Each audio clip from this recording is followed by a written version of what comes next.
Asher Packman is the president of Meditation Australia. I'm really grateful that he's taking the time today to talk to us about the benefits of meditation, the scientific evidence for meditation, and how we can start up a practice if we've never meditated before. Here's Asher. Hey, Suvi, how are you? Hello, thank you so much for taking this time. I know you're a very busy man. Okay. How important has meditation and yoga been during this pandemic, do you think? Oh, I mean, speaking certainly from the lens of meditation as a practice, I think right now it's our belief at Meditation Australia is that it should be an integral part of everyone's daily life. But I think, particularly in times like this, when we need a bit of resilience, these are the times when meditation, as a tool, becomes something really impactful. Oh, absolutely. Do you want to tell me a tiny bit about your own story? Like I had a look, like as long as you've got time. That's fascinating. So, yeah, you're in the corporate world for 20 years and then... Yeah. Tell me Yeah. Look, corporate guy for a long time, and my mum was very much into her yoga and stuff. So I sort of from a relatively early age, I was used to having the meditation and the movement and the chanting and all the stuff going on around the house. But for me, I took a different route and had a corporate career for a long time. But ran into a few challenges in life which caused me to ask some bigger questions of myself and kind of turn the dial inward, I guess, and kind of looking for something a little bit more, and found meditation and also yoga as a way of kind of just helping me through those difficult times, I guess. And then as a result of that, just became incredibly passionate about it and wanted to share the practice with others. So that was essentially the road. Oh, absolutely. And I'm so, I really admire the work that you do. Like, you're a regular speaker for the Leukemia Foundation. Like, I know a little bit about that because my grandfather died of leukemia, actually. So it's a really serious illness. And can you tell me a little bit about your work with them? Like you say that meditation can really help your body on a very internal level. Yeah, no, absolutely. Well, I mean, it's no secret. I have blood cancer at the moment, and so for me, keeping up my disciplines with meditation and with movement and nutrition and other things are obviously of critical importance to me and my own well-being. So the particular blood cancer that I have is kind of it's sort of a derivative of leukemia. It's kind of like a distant cousin. So I work with kind of arms of the Leukemia Foundation that are particularly dedicated to the type of cancer that I have. Sure. Yes, which is it? It's MPN. So can you tell us what does MPN stand for? It's a myeloproliferative neoplasm. Okay, yeah, very technical. Very technical, but it's just, I mean, they're kind of bone marrow disorders. They're quite rare. So they sort of fall into what's known as kind of an orphan cancer because they don't really fit into any of the big categories. But technically speaking, we fall under the bracket of leukemia when it comes to those big charities, I guess. But there are smaller little sub divisions, and in working with with people that have my own specific cancer, I kind of work with them quite a lot. But I've done lots of meditation groups and sort of circles and bits and pieces and getting together with those. The meditation that I do in particular, which is up on the blood cancer websites and things like that. So anything I can do to help, of course, you do. That's so impressive. That's really impressive. So you think these alternative therapies can go hand in hand with like the chemo and sort of the traditional medicine. So as a complementary, that's what I'm trying to say. Absolutely. Yeah. No, I think these lifestyle therapies like yoga and meditation and so forth are just so important on a number of levels. Like I think even if you are on the chemo regime, I mean it's so important to actually to make them as effective as possible. And I think that, you know, in working with your immunity and other things with these lifestyle, and even just keeping the mind in a reasonable place, like I think it helps just on so many different levels. So yeah, yeah, I think it's fairly critical actually. Yeah, absolutely. Can you tell me a little bit about how meditation can keep your mind in that good space? Because I've got to admit, I'm a bit of a novice with meditation, so I would love to learn a little bit from you if you can. Yeah, I mean, look, at the end of the day, you're just learning to respond to your life's experience by kind of stealing the mind a little bit. So most of us walk around and, you know, there are triggers and we just simply, you know, run around reacting to life. We're pretty much on autopilot, you know. So once we start to steal the mind, we kind of build a bit of space in there. So, you know, we start to kind of, there's more of a flow with life, and we kind of get to respond to things that happen to us rather than kind of react, you know. Think about road rage is a great example, you know. Before you know it, you're probably, you know, angry or frustrated or yelling at the person. Well, over time, you can learn to create that space. And it's like, what would be the most appropriate thing to do here right now? It's probably not getting all stressed and yelling. Maybe I just need to calm. And over time, that becomes more, what's the word? More, I guess, more spontaneous. You know, you just build it into your life, you know. Oh, that's great. That's really great advice. How do really busy people make the time, though, to meditate? Because I know what I'm like. Like if I've got a really busy day, taking even 15 minutes out of that day, I then get stressed about that 15 minutes. Yeah, I guess that's the vicious cycle in a way. I mean, look, you know, I'm always the one that, you know, it shouldn't be a stressful thing to be doing. It's kind of counterintuitive to some degree, Yeah. but also you don't need to kind of find, you know, the big blocks of time. You can do little 2, 3, 5 minute meditations, but just do more of them, you know. So I always find with busy people, maybe it's you know, I'm sure you can find a few minutes here, a few minutes there, and so rather than having to find a big block of time, you know, and you can do that. You know, I mean, me, for example, like I'll meditate at you know, at the traffic lights, or like waiting in a queue, and you're surprised how much of your day you've actually got. Oh, is it hard to learn if you've never done meditation before? I have to admit, I haven't really ever done meditation before. Like, how do you learn it? How do you learn to get into that space?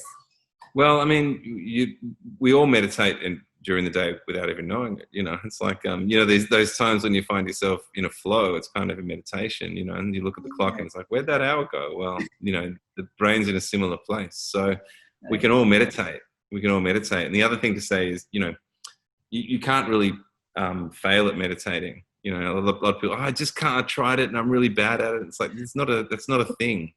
Like no one's kind of bad at meditating, you know, because we all, you know, some people refer to meditation as noble failure because, you know, the idea of trying not to think is an impossible task. It's just that over time you become better at you know, catching yourself and bringing yourself back to the one pointed focus. You know, that's the thing. But when you do drift away, that's not a failure. That's actually part of the process. You know, just keep coming back, keep coming back, keep coming back.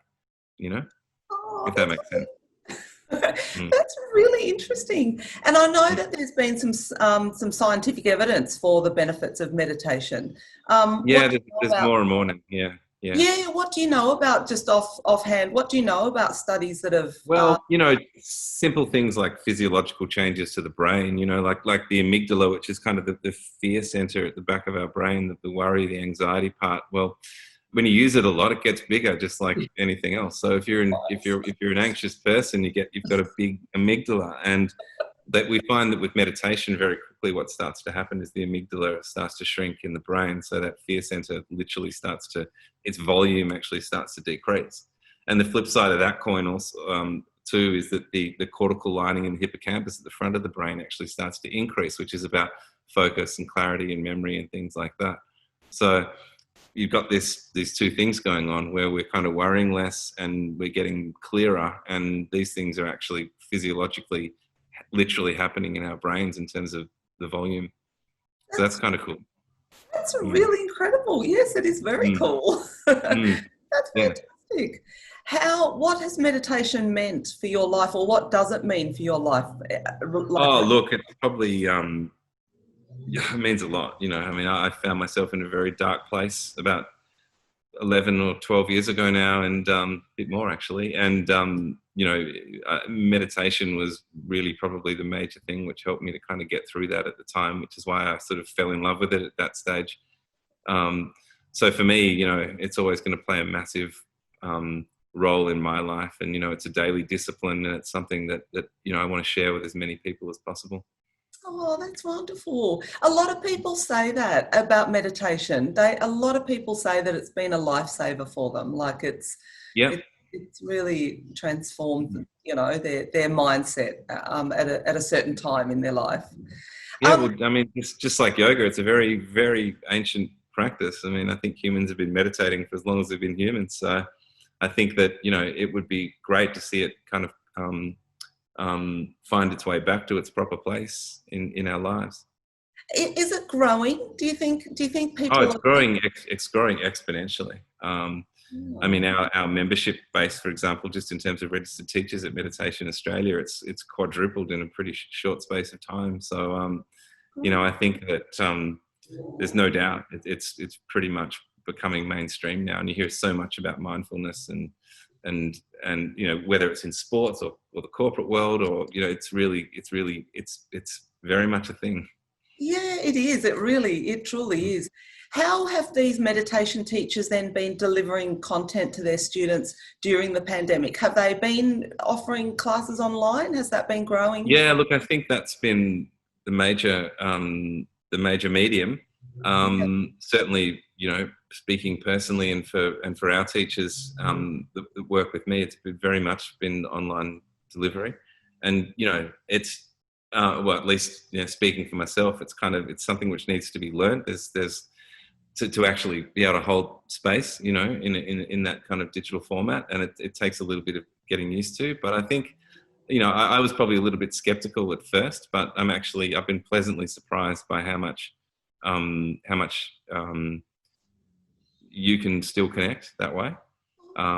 Like you and I now, it's like you're still relatively connected, and that grows over time as you become more confident with the medium, I think. And I think in the beginning, I think a lot of people find themselves almost putting too much energy in, because you're not getting much feedback, so you tend to sort of almost overdo it, and you're like, you know, do you get what I mean? Like, you're always sort of really throwing yourself at the screen, and that way you actually become quite drained.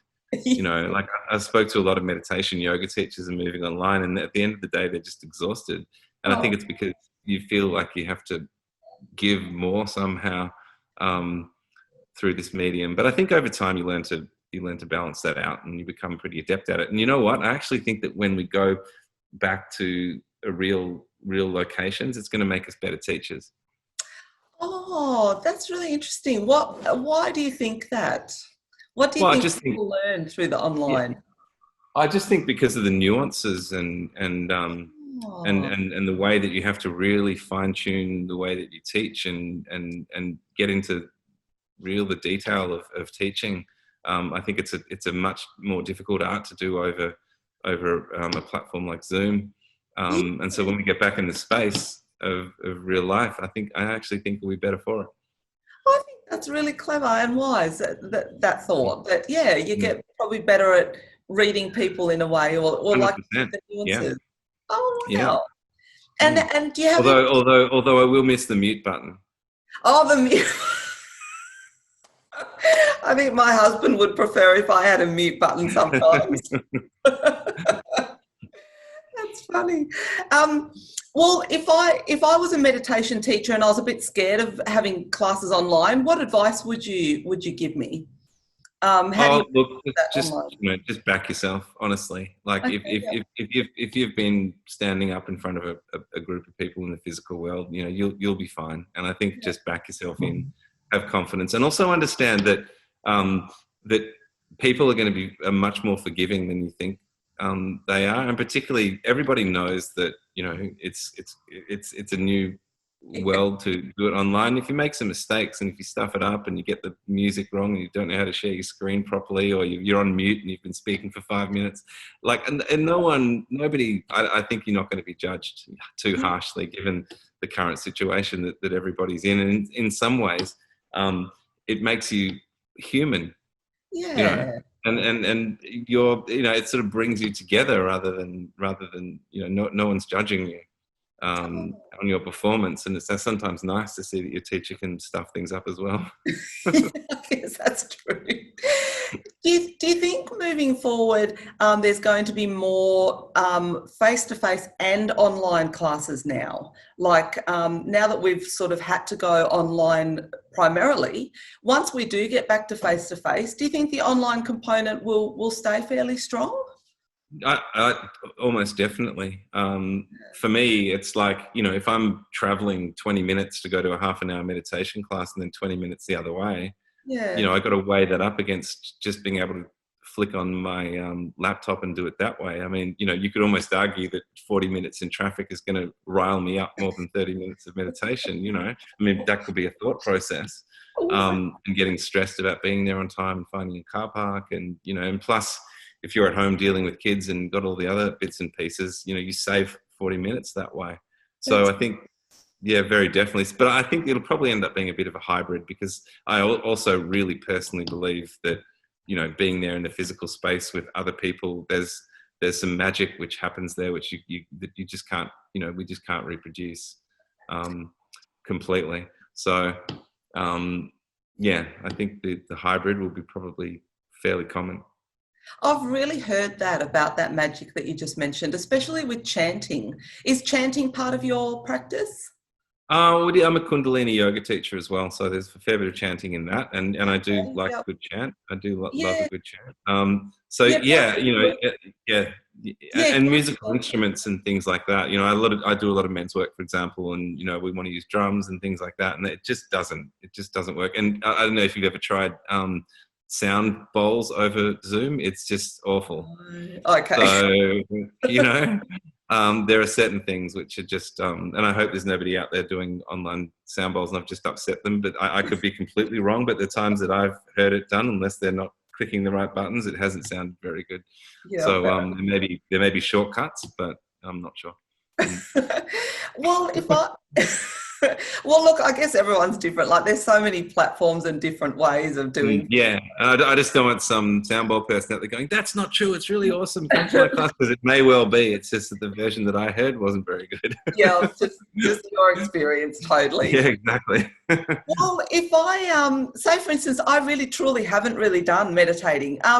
If I wanted to get into it, what would be my first step? Like, would it be good to actually look at some online videos or tutorials, or how do I learn this? Well, I mean, you know, the Meditation Australia website, for example, has a directory of teachers. So I guess it's different in this time because I'm not quite sure what everyone's offering now with the situation as it is. But, you know, you could certainly just find a teacher close to you and give them a call and get them to point you in the right direction. But of course, you know, I would always say direct engagement with a teacher at some level is the best thing, like whether it's online or in person. But, you know, there are also apps and things like that which you can use, you know, to get started. And as you said, videos and things. So there's lots of avenues. I'd suggest to people just dive in. Yeah. You know? And what do you offer personally? Do you have a channel, or do you have classes that you're offering online at the moment? Or yeah. So I've got a studio in St Kilda with my business partner, Movement and Meditation, which is called the Fifth Direction in St Kilda, and we're still offering at least it's an abridged version of what we would normally offer, obviously, but there's an online membership which we're offering there, which has movement and meditation and some other things in it too. And then for the men, I have a group called Warrior Within, which is a sort of men's only platform. And so we're running about 35 classes a month, nearly one a day. So it's not a lot, but in terms of, you know, multiple times a day, but, you know, you can certainly get in and practice. And we're running meditation, movement, breathwork, all kinds of different things up on there. That's great. Good on you. I'm really passionate about men's health. I did an article on prostate cancer for the Australian, and What the overwhelming feedback I get from guys is they don't have enough advocates basically for their health and their well-being. And so tell me about your men's group. That's do you get many men coming in? And yeah, well, we've got it all begins. We've got a little Facebook group, which, it all starts there. And then, the website's got all the bits and pieces on it too. But there's about 450 guys on the Facebook group. And then there's sort of various tiers of membership from there. And, the guys that are kind of regularly joining all of our sessions, there's kind of 50 or 60 guys that, we see kind of fairly regularly. So it's great. Yeah, it's been, and it all started. We just kind of wanted a place to meditate together as men. Yes, yeah. Yeah, because we found that there was sort of a bit of a discussion that a lot of the studios were kind of there's quite a lot of feminine energy. Yes. A lot of them are kind of run by women, and all that's of course completely fine. But it's like, but you walk in and there's the essential oils and the flowers and all the things, and it's very feminine. And for a guy, sometimes you want something different. It just started off in 2017, just a small group of us just getting together as men and meditating together. And then obviously we started speaking and telling our stories. And then it was, someone would have a problem and we'd gather together and help solve it. And then it sort of just expanded to become this men's network. Oh, that's awesome. What do you think the best thing that men gain from having this space? What do you think's the main things that you gain from you? And look, I think a lot of men are actually craving brotherhood with other men, and they don't even know that they're craving it. Like women tend to do that more innately. Yeah. Men come together and talk, and often I hear from guys that have come for the first time. It's like, I didn't realize how much I had missed that, and how important it is in my life. And it wasn't until you get a little bit of it, you think that, wow, this has been missing. And there's some real magic in it, some real healing medicine. That's great. Good on you. I really admire that. That's really impressive that you've been the driver for that too. Well, it just, I think, it was like, that was fairly organic. I didn't really sit down with a plan for that one. It just kind of happened, but it's turned out to be I'm really passionate about it now. Wow. Can any guy join? Like if they find you on Facebook and join?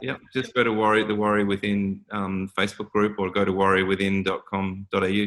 And look, there's a lot of the events that we do are free of charge. And then you sort of step up through depending on what you want. But every Tuesday night, for example, we sit together as a brotherhood, and that's completely free. Anybody can come to that. Oh, that's great. Good on you. That's really awesome. It sounds like you're a pillar of support for your men's group and all that. How do you then step back from all of that and look after yourself? Well, I've got the support of all those men, which is great, and obviously, family and all that stuff as well, obviously. But then, my practices, my meditation and looking after myself, these are the things that work well for me. So I've got a pretty disciplined lifestyle, and that's the thing that keeps me on the rails and keeps me happy. Yeah. What are you doing now? Like what at what point of your life are you at now? Like any plans for the future? Well, I've got a 6-year-old son who takes up a lot of my time, and just really working with the studio in St Kilda with the men's group stuff, and obviously my role at Meditation Australia, and that's kind of where that's a pretty full life for me right now. Obviously, managing my health situation as well, which can often have impact on my energy levels and things like that. So I guess between all that, I'm of course. I'm full. Yeah, I'm pretty full. Yeah. You had me convinced that I have a 6-year-old son. Like that's pretty much. Living with a wild possum in the house sometimes, but that's all right. So you can't be open at all at the moment, can you, in St Kilda in terms of... No. Everything's online. Yep. Yeah. Well, hopefully that will change soon, and you can start bringing people back in, and because I'm sure people do miss the face-to-face, and I'm a real hugger too, like that connection with people too. Yeah. No, I agree. It's the hugging part's been probably one of the most challenging aspects of all this, for sure. But I've got my little son to hug, so surrogate, because when I hug him, I hug everyone.